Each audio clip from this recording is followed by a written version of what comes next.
عزیزوں، دوستوں، بھائیوں، اللہ تبارک و تعالی نے ہم سب کو بہت مختصر زندگی دے کر بھیجا ہے۔ ہر ایک کو اس بات کا یقین ہے کہ مجھے ایک دن مرنا ہے، مرنا ہے، آخر ایک دن موت ہے، کر لے جو کرنا ہے، آخر ایک دن موت ہے۔ یہ زندگی جانی ہے جا کر رہے گی، موت آنی ہے آ کر رہے گی، یہ جا کر رہے گی وہ آ کر رہے گی۔ یہ ایسی چیز ہے کہ جس نے نہ نبیوں کو چھوڑا نہ ولیوں کو چھوڑا، کسی کو نہیں چھوڑا۔ قرآن نے کہہ دیا ہے کل نفس ذائقۃ الموت، ہر نفس کو موت کا مزہ چکھنا ہے۔ کل من علیہا فان، زمین پر جو بھی چیزیں ہیں ہر ایک کو فنا ہونا ہے، ہر چیز فانی ہے۔ وَيَبْقَى وَجْهُ رَبِّكَ، ایک اللہ کی ذات ہے، ہمیشہ ہمیشہ سے ہے، ہمیشہ رہنے والی، وہ باقی ذات، ہر چیز فانی، ہم بھی فانی ہیں۔ کل شیء ہالک الا وجہہ، ہر چیز ہلاک ہونے والی ہے سوائے اللہ کی ذات کے۔ تو اس بات کا ہر ایک کو یقین ہے کہ ہمیں موت آنی ہے،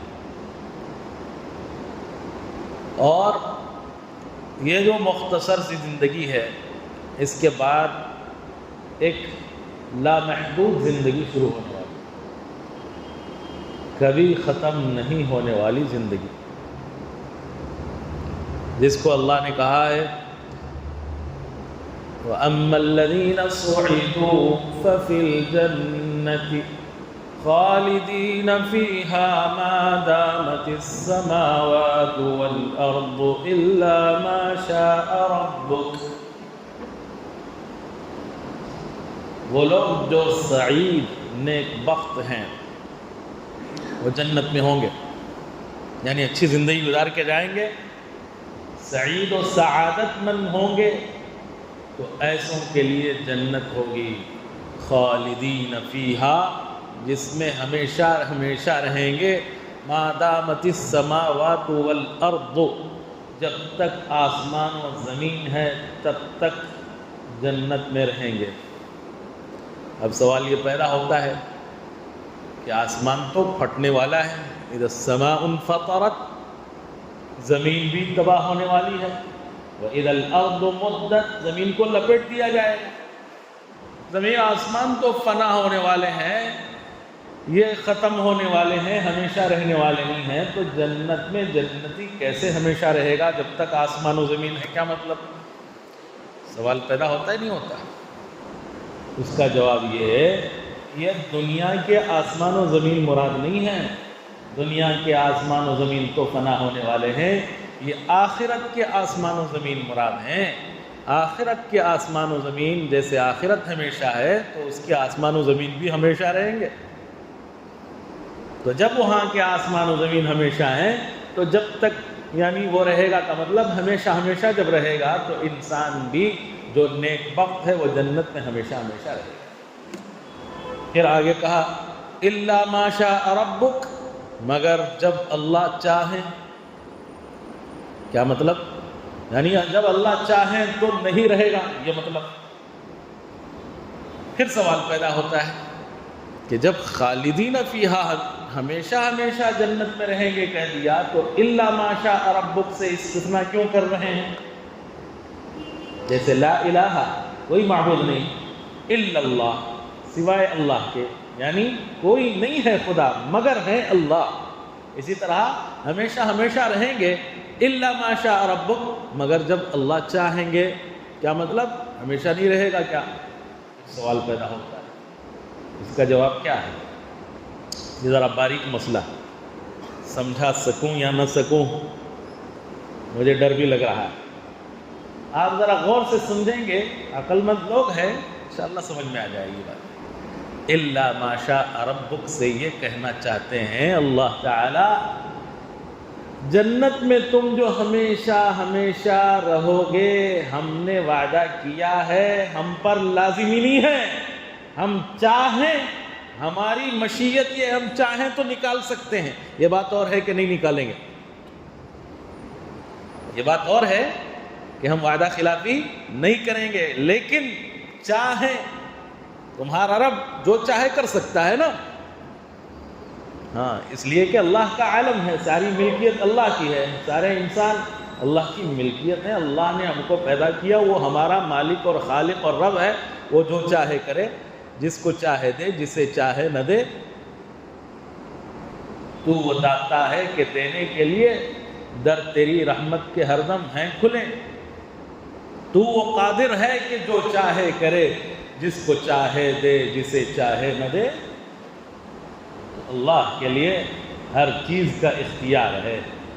جب ہم یہ چیز خرید کر یہ ہم کہتے ہیں کہ میں اس کا مالک ہوں، اسے جیب میں یہاں رکھوں یا یہاں رکھوں، جب چاہے، جتنا چاہے، جیسا چاہے استعمال کروں، میرا یہ کپڑا ہے، میں جس دن چاہے پہنوں، ہم جب اس کے بارے میں سوچتے ہیں، جبکہ ہم نے اس کو پیدا نہیں کیا، صرف خرید کے مالک ہوئے، تو ہمیں اتنا اختیار ہے۔ جس نے ہم کو پیدا کیا خالق بھی ہے، مالک بھی ہے، رب بھی ہے، کیا اس کا اختیار نہیں ہے؟ وہ جو چاہے کر سکتا ہے۔ تو اس لیے اللہ پر کوئی چیز لازمی نہیں ہے، یہ کہنا چاہتے ہیں۔ الا ما شاء ربک سے مراد یہی ہے۔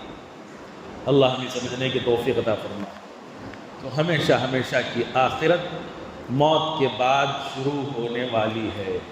انسان جب مر جاتا ہے تو اس کی آخرت، اس کی قیامت قائم ہو جاتی ہے۔ اذا مات الانسان فقد قامت قیامتہ، انسان جب مرتا ہے تو اس کی آخرت شروع ہو جاتی ہے، اس کی قیامت قائم ہو جاتی ہے۔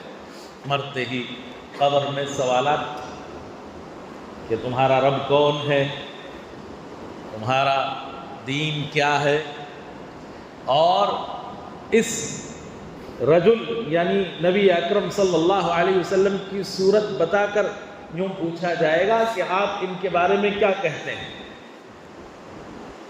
تو جو زندگی میں اللہ کو اپنا رب مانتے ہوئے زندگی گزارا ہوگا، ان الذین قالوا ربنا اللہ، جنہوں نے یوں کہا کہ ہمارا رب اللہ ہے۔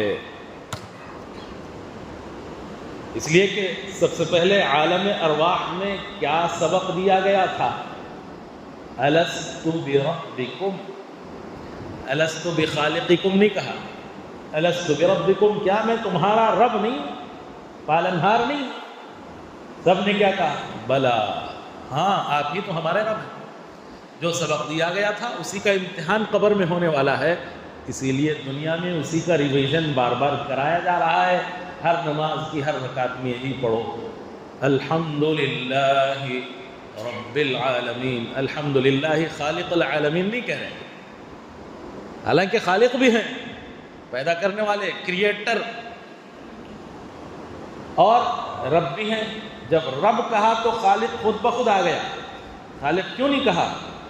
اس لیے نہیں کہا کہ رب ہے تو وہ خالق بھی ہے، خالق ہے اگر کہا جائے تو ہو سکتا ہے کہ پیدا کر دیا اس کے بعد چھوڑ دیا، کوئی اور رب ہے، کوئی اور پالنہار ہے۔ اس لیے کہ تخلیق کا کوئی دنیا میں دعوے دار نہیں ہے، کوئی دعویٰ نہیں کر سکتا کہ میں نے پیدا کیا ہے۔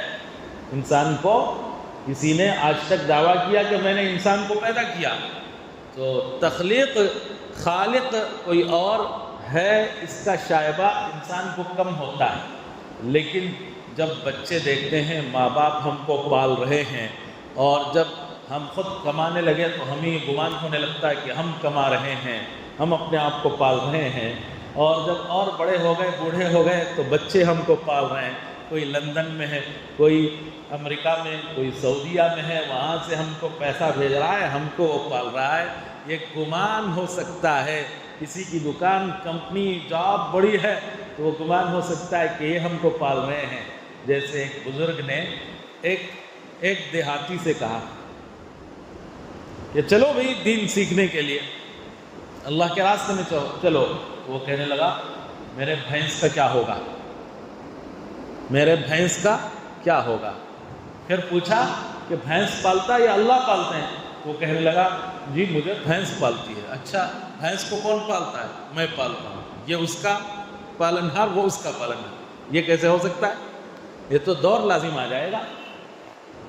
تو جب کم عقلی ہو, علم نہ ہو, تو یہی سمجھتا آدمی. بے وقوفی یہ ہے کہ نہیں کسی کو بھی اپنا رب اور خالق سمجھ لیا, حالانکہ رب اور خالق اور مالک اور سارے صفات جتنے اللہ تعالیٰ کے ہیں ان سارے صفات پر ہمارا ایمان ہے. آمنت باللہ کما ہوا باسمائہ وصفاتہ وقبلت جمیع احکامہ. ایمان لایا میں اللہ پر جیسا کہ وہ اپنے ناموں اور صفتوں کے ساتھ ہے, اور میں نے اس کے تمام احکام قبول کیے. ایمان کا مطلب کیا ہے؟ اللہ کی ذات پر ایمان, اس کے سارے صفات پر ایمان کہ وہ خالق بھی ہے اور مالک بھی ہے اور رب بھی ہے, پالنے والا وہی ہے. تو اس لیے ہر نماز کی ہر رکعت میں اسی کو دہرایا جا رہا ہے, چاہے فجر میں ہو, ظہر میں ہو, عصر میں ہو, مغرب میں ہو, عشاء میں ہو, فرض ہو, سنت ہو, نفل ہو, جمعہ کی نماز ہو. ہر نماز میں کیا پڑھنا ہے؟ انفرادی پڑھیں, جماعت کے ساتھ پڑھیں. سورہ فاتحہ کے بغیر نماز نہیں ہوتی. الحمد للہ رب العالمین. تمام تعریفیں اس اللہ کے لیے ہیں جو تمام عالموں کا پالنہار ہے. جب سارے عالموں کا ہے تو میرا بھی تو ہے, میں بہت چھوٹا ہوں. اس لیے کہ عالمین بہت, جس زمین پر ہم بستے ہیں وہ انسان سے 30 ارب خرب گنا بڑی ہے. تو انسان کتنا چھوٹا اس میں؟ 30 ارب خرب انسانوں کو ملائیں گے تو ایک زمین. اس زمین کا بھی یہ رب کون ہے؟ اللہ. اس طرح جتنے بھی عالمین ہیں, جتنے پلانٹس ہیں, ان سب کا خالق بھی مالک بھی رب اللہ ہے. اسی طرح جتنے گیلیکسیز ہیں ان کا بھی, جتنے کلسٹر ہیں, جتنے سپر کلسٹر ہیں, ان سب کا خالق اور مالک اور رب ایک اللہ. الحمدللہ رب العالمین. تمام عالموں کا رب ہے وہ, اس لیے اسی کی تعریف ہے. ہماری اپنی کوئی اپنی تعریف کے قابل نہیں. اس لیے اللہ کی تعریف کرنا, اللہ کا شکر ادا کرنا ہر وقت ضروری ہے.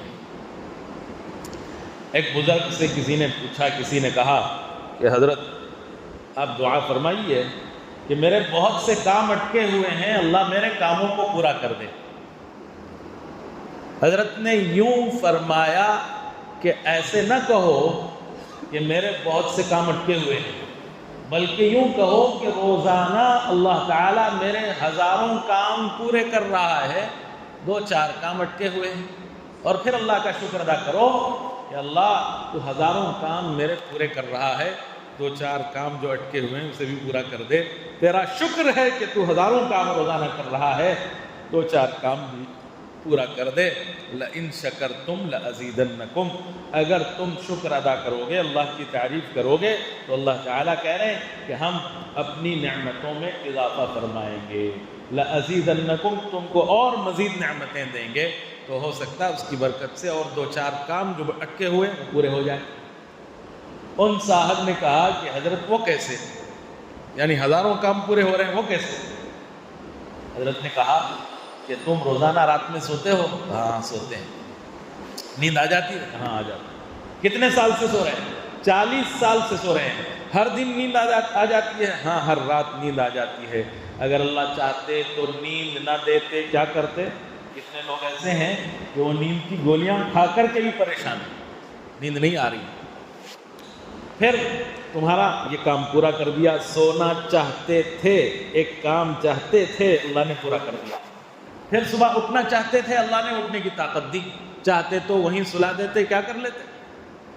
پھر اٹھ کر استنجا جانا چاہتے تھے, اس کی طاقت دی. چاہتے تو پیر شل کر دیتے, کیا کرتے. پھر استنجے سے فارغ ہونا چاہ رہے تھے, واپس آنا چاہ رہے تھے, اس کی طاقت دی. چاہتے تو وہیں روک دیتے. اللہ نے ایسا نہیں کیا. پھر ناشتہ کرنا چاہ رہے ہیں, اس کی طاقت دے رہا ہے. چبانا چاہ رہے ہیں, نگلنا چاہ رہے ہیں, اس کو ہضم کرنا چاہ رہے ہیں, اس کی طاقت دے رہا ہے. پھر دفتر جانا چاہ رہے ہیں سواری پر بیٹھ کے، سبحان الذی سخر لنا ھذا وما كنا له مقرنین، پاک ہے وہ ذات جس نے ہمارے لیے اس سواری کو قابو میں دے دیا، مسخر کر دیا، چاہتا تو قابو میں نہ ہو۔ جیسے جانور قابو میں نہیں ہوتے، کبھی سواری قابو میں نہیں، بریک فیلڈ ہو گیا، کیا کریں گے؟ بریک مارنا چاہ رہے ہیں، کسی اور کو لگ گیا، ادھر موڑنا چاہ رہے ہیں، ادھر مڑ گیا۔ چاہتے تو اللہ کر سکتے تھے، ایسا نہیں کیا، تمہارے تابع کر دیا، اس لیے اللہ کا شکر ادا کرو۔ اس طرح دن بھر ہزاروں کام اللہ تعالی ہمارے پورا کر رہے ہیں۔ وَإِن تَعُدُّوا نِعْمَةَ اللَّهِ لَا تُحْصُوهَا، اگر اللہ کی نعمتوں کو شمار کرنا چاہو تم شمار نہیں کر سکتے۔ اور یہ سارے کام جن اعضاء سے ہو رہے ہیں، ہاتھ پیر آنکھ کان دماغ سے ہو رہے ہیں نا، یہ بھی کس کے دیے ہوئے؟ جس آنکھ سے تم دیکھ کے گاڑی چلا رہے ہو، جس آنکھ سے دیکھ کے تم لقمہ اٹھا رہے ہو، جس ہاتھ سے لقمہ اٹھا رہے ہو، جن دانتوں سے چبا رہے ہو اور جس منہ سے کھا رہے ہو، اور یہ معدہ، یہ سب کچھ دیا ہوا کس کا ہے؟ کوئی اور خالق ہے؟ کوئی اور مالک ہے؟ چند دن پہلے ایک آٹو ڈرائیور سے بات ہو رہی تھی، وہ بات سنتے سنتے اپنے دوست کی طرف اشارہ کر کے کہہ رہا ہے، میں اسے بول رہا ہوں نماز پڑھو، بولے تو اللہ کہاں ہے پوچھ رہا ہے۔ کیا بولتا ہے؟ نماز پڑھو بولے تو اللہ کہاں ہے؟ یعنی آج یہ حال ہو گیا ہے۔ کتنے آپ کو سوشل میڈیا میں ایسے لوگ مل جائیں گے، نوجوان، جو یہ کہہ رہے ہیں کہ خدا نہیں ہے، یہ سب کچھ خود بخود وجود میں آ گیا۔ ایسے دعوے دار بہت ہو گئے ہیں، گناہ کرتے کرتے۔ نماز کو کوئی آدمی نماز نہیں پڑھ رہا ہے لیکن نماز کو فرض مانتا ہے، فرض مانتا ہے، ضروری مانتا ہے، تو ایسا آدمی مومن تو ہے لیکن فاسق و فاجر ہے، نیک نہیں ہے، متقی نہیں ہے، فاسق ہے، فاجر ہے، ملعون ہے، خدا کی لعنت اس پر ہے، لیکن ایمان تو ہے کہ اللہ کے حکم کو مان رہا ہے۔ قبلت جمیع احکامہ، سارے احکامات کو قبول کرنا یہ ایمان ہے۔ جیسے اللہ کو ماننا، اس کی ذات کو، اس کے صفات کو ماننا، اس کے احکام کو، اس کے حکموں کو ماننا۔ قبلت جمیع احکامہ، نماز فرض ہے تو فرض مان رہا ہے، لیکن اگر فرض کا انکار کر دیا، یا کون یہ حکم دینے والا ہے، یہ تو علماء نے بتا دیا ہے یا کسی اور نے بتا دیا، اللہ کا حکم نہیں ہے، اللہ کہاں ہے، اس طرح سمجھے تو کیا ہو گیا؟ ایمان سے نکل گیا، ہمیشہ ہمیشہ کی جہنم۔ جو آدمی ایمان بچا کر اللہ کے پاس جائے گا اسے ہمیشہ کی جنت ملے گی، چاہے گناہ ہوں، اللہ ان گناہوں کی وجہ سے چند دن جہنم میں ڈالیں گے، لیکن ایک نہ ایک دن اگر ایمان ہو تو اسے جہنم سے نکال کر جنت میں داخل کریں گے۔ جب ایک مرتبہ جنت میں داخل ہو جائے گا ایمان کی برکت سے، تو ہمیشہ ہمیشہ کے لیے جنت کبھی نہیں نکلے گا۔ لیکن اگر کفر کی حالت میں چلا گیا، خدا نخواستہ ایمان کے بغیر چلا گیا، تو ہمیشہ کی جہنم۔ وَأَمَّا الَّذِينَ شَقُوا، جو بدبخت ہیں، کافر ہیں، فَفِي النَّارِ، وہ جہنم میں ہوں گے، خالدین فیہا ما دامت السماوات والارض، اس میں ہمیشہ ہمیشہ رہیں گے جب تک آسمان و زمین ہے۔ یہاں بھی وہی اشکال ہوتا ہے، وہی جواب ہے کہ دنیا کے آسمان و زمین نہیں مراد ہیں، آخرت کے آسمان و زمین مراد ہیں۔ الا ما شاء ربک، وہاں بھی اللہ نے کہہ دیا اللہ جو چاہے کر سکتے ہیں۔ یہ بات اور ہے کہ ان کو جہنم سے نہیں نکالیں گے، لیکن قدرت ہے، قدرت کی طرف اشارہ ہے، قدرت کو بتانا چاہتے ہیں۔ یہ خلود سے استثناء نہیں ہے، اپنی قدرت کو بتانے کے لیے کہہ رہے ہیں۔ اس لیے تو وہ آٹو والا کہہ رہا ہے کہ بھی یہ کہہ رہا ہے کہ خدا کہاں ہے، یعنی خدا کا انکار کر رہا ہے۔ میں نے اس سے پوچھا کہ آٹو کس نے بنایا؟ اس نے کہا بجاج کمپنی نے۔ اچھا، یہ موبائل آپ کے جیب میں کس نے بنایا؟ کہا کہ سیمسنگ کمپنی نے بنایا۔ اچھا بھائی، یہ پین کس نے بنایا؟ رینولڈس نے بنایا۔ کپڑا کس نے بنایا؟ کسی کمپنی نے، یہ ریمانڈس نے بنایا۔ پھر اس کو سیا کس نے؟ درزی نے سی۔ نہیں بھی، یہ سب خود بخود ہو گیا نا، آٹو خود بخود بن گئی، یہ کپڑا خود بخود بن گیا، آپ کے بالکل موافق خود بخود بن گیا، کسی درزی نے نہیں بنایا ہے۔ اگر بولیں تو کیا ہوگا؟ بولو بھائی، اگر میں کہوں کہ آپ کے جو کپڑے ہیں یہ خود بخود بن گئے، جی آپ کی ٹوپی خود بخود بن گئی، یا پنکھا خود بخود بن گیا، یا عمارت خود بخود بن گئی، یا کسی بنانے والے نے بنایا؟ کتنا دل لگا کے بہترین انداز سے بنایا ہے ہمارے لیے۔ ہمارے گھر بھی کتنے بہترین بنتے ہیں جی، یہ کون بنایا ہے؟ معمار نے بنایا، لیکن اس سے توفیق کس نے دی؟ اللہ نے دی۔ تو اللہ کا شکر ادا کرنے کے بجائے ہم کہتے ہیں ہمارے پاس کیا ہے، ہمارے پاس کیا ہے؟ اللہ اکبر، لئن شکرتم لازیدنکم، ہمارے پاس اللہ نے بہت کچھ دیا ہے، ہم اللہ کو کیا دے رہے ہیں؟ جو آدمی تھوڑے اللہ کی دی ہوئی تھوڑی روزی پر راضی ہو جاتا ہے، اللہ اس کے تھوڑے عمل پر راضی ہو جاتے ہیں۔ جو تھوڑی پر راضی نہیں ہوتا، دوسرے کو دیکھتا ہے، اس کو اتنا بڑا بنگلہ ملا ہے، اس کو اتنی بڑی گاڑی ملی ہے، مجھے کیوں نہیں ملا؟ ناشکری میں لگا ہوا ہے۔ ایک تو ناشکری کا گناہ ہوگا، دوسرے یہ کہ اللہ بھی کہیں گے کہ ویسے اعمال لے آ جیسے میں چاہتا ہوں۔ کہاں سے لائے گا؟ تھوڑے عمل پر راضی کب ہوں گے اللہ؟ جب تھوڑی روزی اللہ کی طرف سے دی ہوئی تھوڑی نعمتیں اس پر راضی ہو جائے۔ تو میں کہہ رہا تھا کہ یہ سب کچھ خود بخود نہیں بن گیا۔ جتنی چیزیں ہم کو نظر آ رہی چھوٹی چھوٹی زمین میں، جتنی چیزیں خود بخود نظر نہیں بن گئی، تو یہ زمین کیسے خود بخود بن گئی؟ آسمان کیسے خود بخود بن گیا؟ چاند کیسے بن گیا؟ سورج کیسے خود بخود بن گیا؟ ابھی چند دنوں میں 22 سپتمبر، 10 دنوں میں کیا آئے گا؟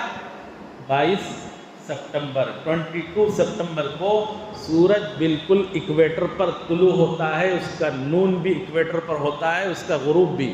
سن rise, noon and sunset تینوں کیا ہوں گے؟ ایکویٹر۔ ایکویٹر کہتے ہیں، جو آپ نے گلوب دیکھا ہوگا، دنیا کا گلوب جو بنایا جاتا ہے، اس میں بالکل بیچوں بیچ ایک لکیر، ایک طرف نارتھ پول ہے، ایک طرف ساؤتھ پول ہے، ادھر نارتھ ہے، ادھر نارتھ، ادھر ساؤتھ ہے، تو دونوں کے بیچوں بیچ ایک لکیر ہے، اس کو بولتے ہیں ایکویٹر۔ اس پر سورج طلوع ہوتا ہے 22 ستمبر کو، 22 سپتمبر کو، اور اس کے بعد ایک دھاگا ساؤتھ میں ہٹتا ہے 23 کو، 24 کو ایک دھاگا اور ہٹتا ہے، اسی طرح ایک ایک دھاگا ہٹتے ہٹتے 3 مہینے لگ جائیں گے، 23 ڈگری ہٹتا ہے، جبکہ اوپر ایکویٹر سے لے کر ساؤتھ پول تک 90 ڈگری ہے، اس میں سے 23 ڈگری ہٹ رہا ہے۔ غور کرنے کی بات ہے، یہ کون کر رہا ہے؟ یہ خود بخود ہو رہا ہے؟ سورج کو عقل ہے کہ آج 22 سپتمبر ہے، اس لیے اسی پر طلوع ہونا؟ ہر سال ایسے ہو رہا ہے، ہزاروں سال سے ایسے ہو رہا، آئندہ بھی ہزاروں سال تک اسی طرح چلتا رہے گا۔ اسی لیے دائمی اوقات الصلاۃ ہے، ہر سال اوقات الصلاۃ نہیں بدلتا۔ سمجھ میں آ رہا ہے؟ نماز کے جو اوقات ہیں یہ دائمی، یعنی ہر سال اس تاریخ میں اتنی ہی بجے ظہر کا وقت ہو رہا ہے۔ کیا مطلب؟ یعنی سورج کا جو نظام ہے اللہ چلا رہے ہیں، یہ خود بخود نہیں ہو گیا، اس کا چلانے والا ہے۔ پھر آگے اللہ نے کہا، اتنا تو معلوم ہو گیا کہ خدا کسی کے بنانے والے کے بغیر نہیں ہو سکتا، خدا کا وجود۔ اب خدا بھی دو نہیں ہو سکتے، ایک کے علاوہ کوئی اور اللہ کے ساتھ نہیں ہے۔ مَتَّخَذَ اللَّهُ مِن وَلَدٍ وَمَا كَانَ مَعَهُ مِنْ إِلَٰهٍ إِذًا لَّذَهَبَ كُلُّ إِلَٰهٍ بِمَا خَلَقَ وَلَعَلَا بَعْضُهُمْ عَلَىٰ بَعْضٍ سُبْحَانَ اللَّهِ عَمَّا يَصِفُونَ۔ مَتَّخَذَ اللَّهُ مِن وَلَدٍ، اللہ نے اپنی اولاد نہیں بنائی، جیسے سورہ اخلاص میں پڑھتے ہیں، لم یلد ولم یولد، اس نے کسی کو نہیں جنا اور وہ کسی سے جنا نہیں گیا۔ اللہ کو اولاد کی حاجت نہیں، اللہ کے محتاج نہیں ہے۔ مَتَّخَذَ اللَّهُ مِن وَلَدٍ وَمَا كَانَ مَعَهُ مِنْ إِلَٰهٍ، اللہ کے ساتھ کوئی اور خدا نہیں ہے۔ إِذًا لَّذَهَبَ كُلُّ إِلَٰهٍ بِمَا خَلَقَ وَلَعَلَا بَعْضُهُمْ عَلَىٰ بَعْضٍ سبحان اللہ عما یصفون۔ اگر ایسا ہوتا کہ ایک اللہ کے ساتھ کوئی اور خدا ہوتا تو ہر خدا اپنی اپنی مخلوق کو لے کے الگ ہو جاتا۔ میں نے اس کو پیدا کیا، میں نے فلاں ملک کے جتنے باشندے وہ میری مخلوق ہیں، یہ تیری مخلوق ہے، اس طرح ہر ایک اپنی اپنی مخلوق کو لے کے ایک نہ ایک دن الگ ہو جاتے، اور پھر وَلَعَلَا بَعْضُهُمْ عَلَىٰ بَعْضٍ، ایک دوسرے پر چڑھائی کرتے، یہ اس کو مارنے کی، وہ اس کو مارنے کی کوشش کرتے۔ اسی کو دوسری جگہ فرمایا، لَوْ كَانَ فِيهِمَا آلِهَةٌ إِلَّا اللَّهُ لَفَسَدَتَا، اگر اس زمین و آسمان میں ایک اللہ کے علاوہ کوئی اور الہ بھی ہوتا تو اس میں فساد آ جاتا۔ یعنی یہ سورج کا نظام، چاند کا نظام اور سارے پلانٹس کا نظام اور گیلیکسیز کا نظام، کلسٹر کا نظام، سپر کلسٹر کا نظام، پوری یونیورس کا نظام جو چل رہا ہے لاکھوں سال سے، اربوں سال سے جو چل رہا ہے، یہ آج تک اس میں کوئی فساد نہیں آیا، یہ اسی بات پر دال ہے کہ ایک ہی خدا ہے، قل هو اللہ احد، ایک اللہ کے سوا کوئی معبود نہیں ہے۔ اللہ الصمد، وہ بے نیاز ہے، کسی کا محتاج نہیں ہے، ہم سب کا محتاج نہیں، ہم اس کے محتاج ہیں۔ ساری مخلوق، زمین بھی مخلوق ہے، چاند بھی، سورج بھی، سب مخلوق ہیں، یہ سب کے سب اس کے محتاج ہیں۔ اللہ کسی مخلوق کا محتاج نہیں ہے، وہ بے نیاز۔ لم یلد ولم یولد، اس نے کسی کو نہیں جنا، وہ کسی سے نہیں جنا گیا، اور کوئی اس کا برابر نہیں، کوئی اس کا ساجی نہیں ہے، اس کے برابر کوئی نہیں ہو سکتا۔ جب ایک اللہ کو مان لیا توحید، اب ایک اللہ کو پہچاننے کے لیے، ایک اللہ کو راضی کرنے کے لیے، اس کو خوش کرنے کے لیے، اس سے جنت حاصل کرنے کے لیے ایک ہی راستہ ہے۔ اب 1400 سال سے ایک ہی راستہ ہے۔ اس سے پہلے ہر علاقے میں الگ الگ نبی ہوتے تھے، لیکن جب آخر میں میرے اور آپ کے آقا محمد مصطفیٰ صلی اللہ علیہ وسلم آ گئے، تو اس کے بعد سے 1450 سال سے لے کر آج تک ایک ہی راستہ ہے، قل ان کنتم تحبون اللہ فاتبعونی، اے نبی جی آپ کہہ دیجئے اگر تم اللہ سے محبت کے دعوے دار ہو، اللہ سے محبت کرنا چاہتے ہو، فاتبعونی، تم میری اتباع کرو۔ اسی سے یہ بھی معلوم ہو گیا کہ آپ کے بعد کوئی نبی نہیں ہے۔ فاتبعونی قرآن قیامت تک کے لیے، فاتبعوا الرسول کہہ دیتا تب بھی یہی بات تھی کہ رسول سے حضور صلی اللہ علیہ وسلم ہی مراد ہیں، لیکن کوئی کہتا کہ پچھلے رسول ہیں، کوئی جھوٹا دعوے دار جیسے آج کل بہت سے پیدا ہو گئے، ان میں سے کوئی کہتا کہ فاتبعوا الرسول سے وہی مراد ہیں، یعنی میں ہی مراد ہوں۔ اس لیے یہ کوئی شائبہ تک نہ رہے، اس لیے فاتبعوا الرسول نہیں کہا، فاتبعونی، اے نبی جی آپ کہہ دیجئے میری اتباع کریں، یعنی میری ہی اتباع، میرے علاوہ کسی اور کی اتباع نہیں۔ اور اتباع کا جو لفظ ہے تبعن سے ہے، تبعن کے معنی ہیں بچڑے کا، یعنی جو گائے کا بچہ ہوتا ہے اس کا گائے کے پیچھے پیچھے چلنا، گائے جدھر جاتی ہے ادھر جاتا ہے، کیچڑ میں جائے تو یہ بھی کیچڑ میں، دھوپ میں جائے تو یہ بھی دھوپ میں، وہ جدھر جاتی ہے اس کے پیچھے پیچھے چلتا ہے، یہ نہیں پوچھتا کہ ماں اب اس وقت دھوپ میں کیوں جا رہی ہے، اس وقت کیچڑ میں کیوں جا رہی ہے، اس وقت ایسی جگہ کیوں جا رہی ہے، ویسی جگہ کیوں جا رہی ہے، پوچھے بغیر اس کے ساتھ ساتھ لگے رہتا ہے۔ اتباع کے لفظ سے بتلانا چاہ رہے ہیں کہ نبی اکرم صلی اللہ علیہ وسلم ہی کی اتباع کرنا ہے۔ آپ کی اتباع کریں گے، یہ نہیں پوچھیں گے کہ یہ کیوں فرض کیا، یہ کیوں واجب کیا، یہ کیوں سنت کیا، جی یہ حرام کیوں کیا، یہ حلال کیوں کیا، اس کی کیا علت ہے، کیا لاجک ہے، کیا وجہ ہے، جی داڑھی ایک مشت ہی کیوں رکھنا ہے، اور یہ فلاں فلاں، اس طرح لاجک نہیں پوچھیں گے۔ اتباع حضور صلی اللہ علیہ وسلم کی سچی محبت میں جیسے صحابہ نے اتباع کیا۔ حضور صلی اللہ علیہ وسلم ایک مرتبہ بیان کر رہے تھے، کچھ صحابہ باہر کھڑے ہوئے تھے، ان سے کہا بیٹھ جاؤ، صرف ان سے کہا تھا جو کھڑے ہوئے ہیں، لیکن ایک صحابی راستے میں آ رہے تھے، جہاں راستے میں داخل ہو رہے تھے، انہوں نے سنا حضور صلی اللہ علیہ وسلم کی زبان سے میرے کان میں بات پڑ گئی ہے کہ بیٹھ جاؤ، تو وہیں بیٹھ گئے۔ یہ نہیں سوچا کہ حضور صلی اللہ علیہ وسلم نے تو ان سے کہا۔ تو ایسی اتباع، ایسی محبت، تو اس لیے سچی محبت ضروری ہے۔ کل امتی یدخلون الجنت الا من ابا، میری ساری امت جنت میں داخل ہوگی مگر وہ جو انکار کرے۔ قیل ومن یأبا یا رسول اللہ، صحابہ نے پوچھ لیا یا رسول اللہ کون آپ کا انکار کرے گا؟ فرمایا کہ من اطاعنی دخل الجنہ ومن عصانی فقد ابا، جو میری اطاعت کرے گا اور جو میری اتباع کرے گا وہ جنت میں داخل ہو جائے گا، اور جو میری نافرمانی کرے گا گویا کہ اس نے میری اطاعت نہیں کی۔ حضرت مولانا ابراہیم جولا صاحب دامت برکاتہم دعوت و تبلیغ کے بہت بڑے ذمہ دار ہیں، اس وقت پوری دنیا کے بڑے ذمہ داروں میں سے ہیں۔ حضرت سے میں نے خود اپنے کانوں سے بھی سنا، اس کے بعد پھر اگلے بیان میں بھی حضرت سے میں نے ریکارڈ میں بھی سنا۔ حضرت نے یوں فرمایا کہ امام غزالی رحمہ اللہ فرماتے ہیں کہ ایک چھپا ہوا کفر ہے، ایک کھلا ہوا کفر ہے۔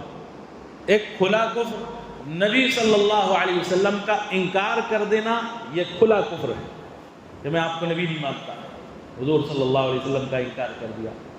ایک ہے چھپا ہوا کفر۔ چھپا ہوا کفر کیا ہے؟ چھپا ہوا کفر یہ ہے کہ آپ کی سنتوں کا انکار کرنا یا سنتوں پر نہ چلنا، یہ کیوں ضروری ہے، وہ کیوں ضروری ہے۔ حضور صلی اللہ علیہ وسلم سے سچی محبت ہے تو اس کی علامت یہ ہے کہ آپ کی اتباع کی جائے، صرف دعویٰ کافی نہیں ہے۔ اللہ تعالی ہمیں اتباع کی توفیق عطا فرمائے۔ میں بات شروع کیا تھا کہ جو لوگ یوں کہیں کہ ہمارے رب اللہ ہے، ان الذین قالوا ربنا اللہ ثم استقاموا، پھر اس پر جم جائیں۔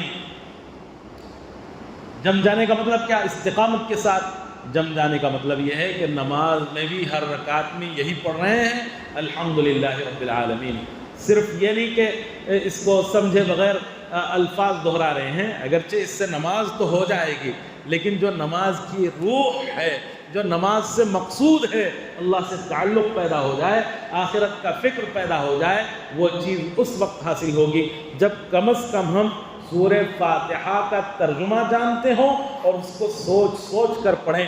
الحمدللہ رب العالمین، تمام تعریفیں اس اللہ کے لیے ہیں جو تمام عالموں کا پالنہار ہے، الرحمن الرحیم، جو رحمان ہے رحیم ہے، مالک یوم الدین، روز جزا کا مالک ہے، قیامت کا دن جو بدلے کا دن ہے، اس بدلے کے دن کا وہی مالک ہے۔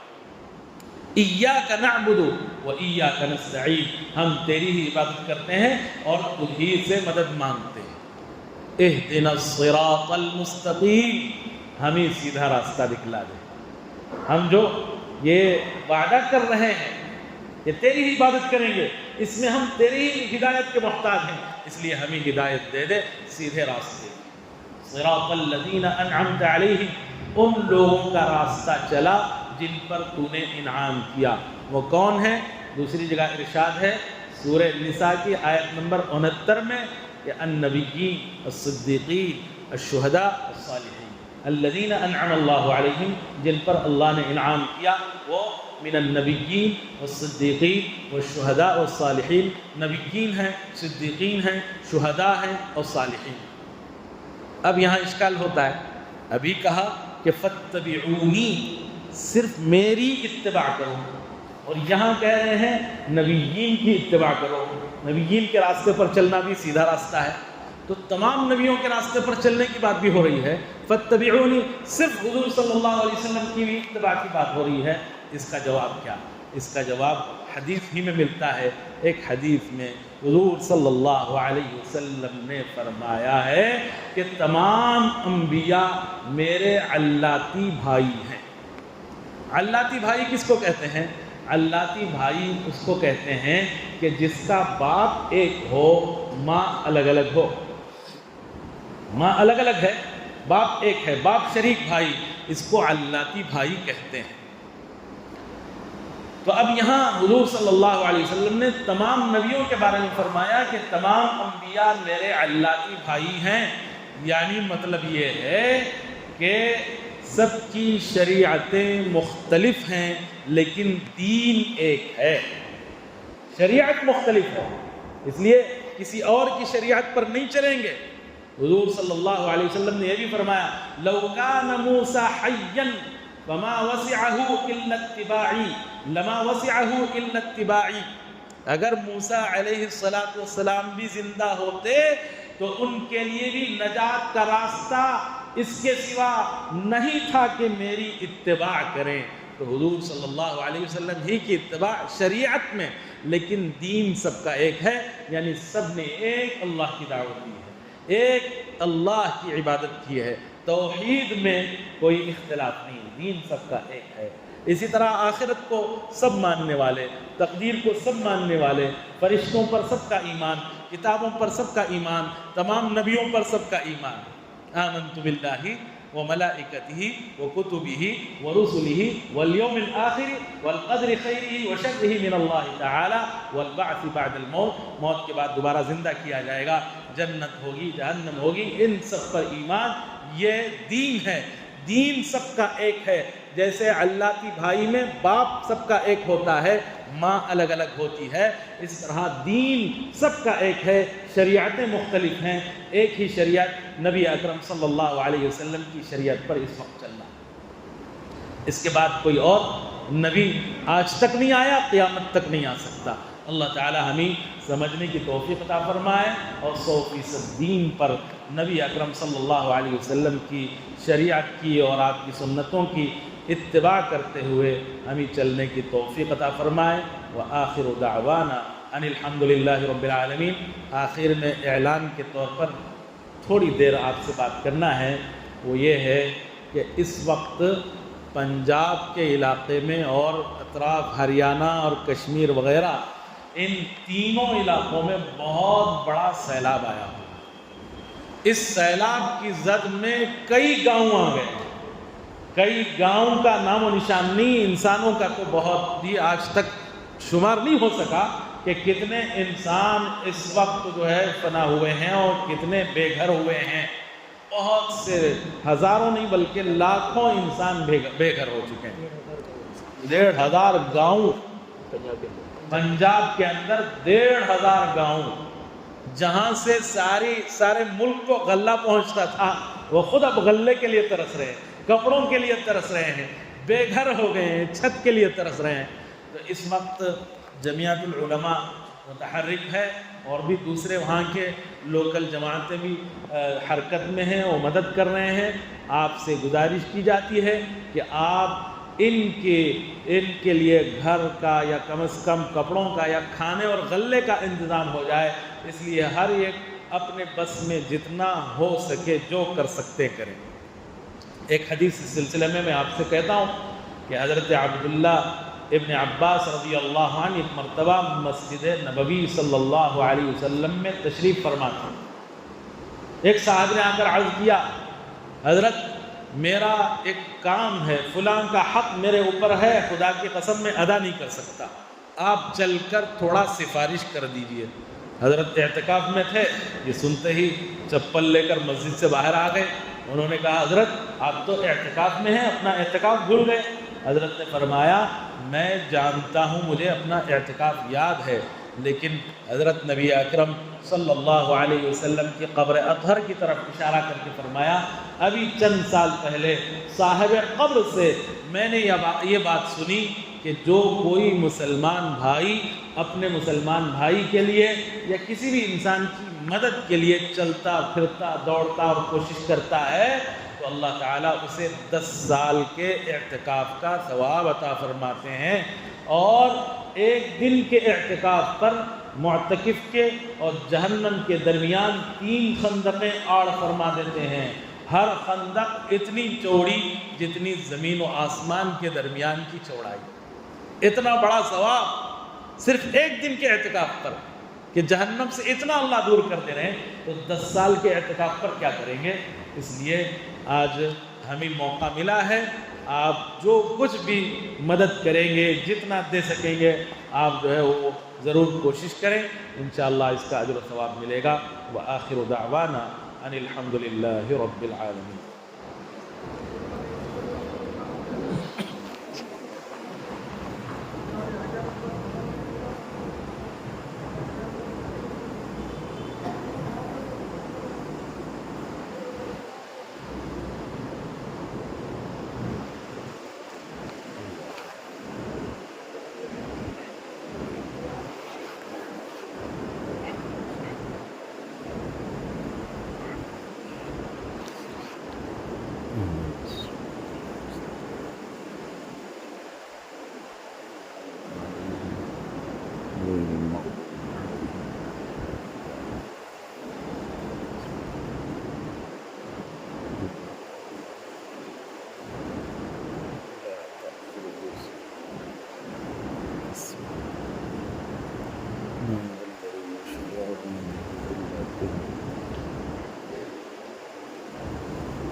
لا يحيطون بشيء من علمه إلا بما شاء. وسع كرسيه